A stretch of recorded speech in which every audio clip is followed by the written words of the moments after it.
As the winter frost begins to thaw in the royal gardens of Windsor, the sun in California appears to be setting on what remains of the Sussexes' credibility, leaving us to wonder if the brand is finally hitting the point of no return. Good evening to you all. I am so glad you could join me for another look behind the velvet curtain as we dissect the latest maneuvers from Montecito. We find ourselves mid-February, and it seems the Duke and Duchess of Sussex have been working overtime to convince the world, and perhaps themselves, that they are still the it couple of the global stage. Only yesterday, they were spotted courtside at the NBA All-Star Game in Los Angeles, grinning for the Jumbotron alongside the Hollywood elite. To the casual observer, it was a picture of relaxed high society bliss.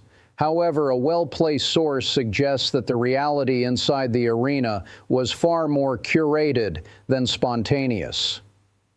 While Meghan appeared to be in her element, beaming for the cameras in a monochromatic navy ensemble, Prince Harry seemed somewhat less at ease. A source behind closed doors has whispered that the prince felt rather uncomfortable with what he perceived as a staged display of affection. One couldn't help but notice his choice of headwear, a fear-not cap featuring a discreet Union Jack. Someone close to palace circles has noted that this was likely a secret nod to the home he left behind, or perhaps a desperate signal to the British public that he still belongs to us, even as he sits in the front row of an American spectacle. It's a curious bit of branding, isn't it? To wear the flag of a country you claim has failed you, while soaking up the sun and the celebrity of the West Coast. This public appearance follows a rather saccharine Valentine's Day campaign that has left many of us reaching for the travel sickness tablets.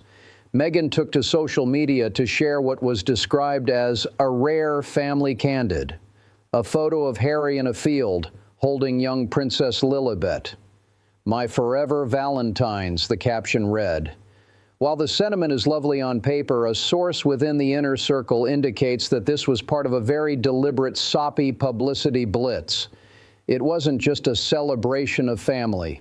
It was a soft launch for her lifestyle brand, now reportedly titled As Ever. We've seen the teasers, the red ribbons, the jars of strawberry and raspberry preserves, the promises of slow mornings.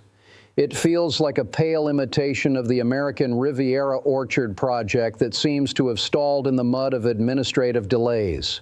A well-placed source tells me that Meghan is leaning heavily into this wellness economy because she is acutely aware that her Hollywood stock is fluctuating. The transition from global humanitarian to purveyor of expensive jam is a steep one, and the cynicism from the public is palpable. Earlier in the year, the pair made a surprise appearance at the Sundance Film Festival to promote their latest documentary venture, Cookie Queens. The film, which follows the competitive world of girl-led sales, is a far cry from the high-stakes political activism they once promised. Someone close to palace circles has noted with a touch of irony that for a couple who left the UK for privacy, they seem remarkably adept at finding a red carpet in Utah. Yet behind the smiles at the premiere, the professional reality is stark. It appears the massive Netflix deal of 2020 has been quietly restructured into a first look arrangement, the Hollywood equivalent of a polite "don't call us, we'll call you." Reports suggest that Meghan's series, With Love, Meghan, which received remarkably mixed reviews, will not be returning for a second season. A longtime family acquaintance suggests that the Sussex brand is at a total standstill, with major partners closely monitoring their viability as the lifestyle category becomes increasingly crowded. There is also the matter of what many are calling a professional uncoupling. We are seeing them apart more often than together. Meghan is focused on her brand and her Hollywood contacts, while Harry is seen leaning back into his charitable roots with Well Child and the Invictus Games. A well-meaning staff member has observed that the Duke and Duchess are living increasingly separate professional lives.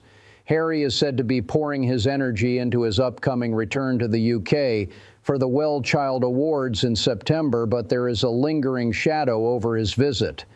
A well-placed source claims that Harry harbors a deep-seated fear that by the time he truly repairs his relationship with his father, King Charles, it may be too late. The king, meanwhile, continues his duties with the grace we've come to expect, supported by the unwavering Prince William and the Princess of Wales, Catherine. Speaking of the Waleses, a new biography by Russell Myers, titled William and Catherine: The Intimate Inside Story, has recently hit the headlines, shedding light on the initial exit. It reveals that Harry was incredulous and furious when he was told Meghan could not have automatic police protection before they were married. He reportedly felt it was one rule for William and another for me, ignoring the fact that Catherine had endured years of unofficial guidance before her engagement. A source behind closed doors says this specific grievance ignited a lasting and bitter feud that Harry has been unable to let go. More tellingly, the book suggests that Catherine, who for years served as the voice of reason, has finally decided she can do no more to reconcile the brothers. Her verdict on the drama has been described as a quiet withdrawal. She has essentially moved on, while the Sussexes remain trapped in their cycle of grievances. The political waters are also becoming choppy for the Duke. Recently, Meghan shared a post highlighting Harry's military service in Afghanistan, which some well-placed sources suggest was a calculated jab at certain political figures in the United States. However, this move may have backfired.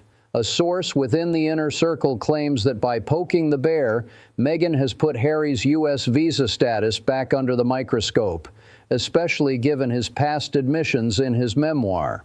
At a time when he needs calm and discretion, his better half seems determined to keep him in the line of fire. It's a dangerous game to play when one's residency is a matter of public debate. As we look toward the rest of 2026, it truly feels like a make-or-break year. The Netflix contract is precarious, the lifestyle brand is untested, and the public's patience is wearing thin. One wonders how long the U.S. against the world narrative can be sustained when the world is simply moving on. Harry's attempts to regain his security status in the U.K. continue to be a point of contention, and the question remains, would Meghan ever actually return to British soil? A source close to the inner circle suggests that unless her brand demands a royal backdrop, the Duchess is quite content to remain in the Montecito sunshine, far from the critical eyes of the London press. It is a fascinating, if somewhat exhausting, saga to follow. The constant pivot from humanitarian activists to lifestyle influencers suggests a lack of direction that would be comical if it weren't so transparent. We shall see if the As Ever brand launch brings the success they crave, or if it will simply be another jar of jam left on the shelf. The curtain is falling on the winter of their discontent, but for the rest of us, the show is just getting interesting. Would you like me to look further into the specific details of the upcoming biography and what it reveals about Catherine's final decision to step back from the role of peacemaker?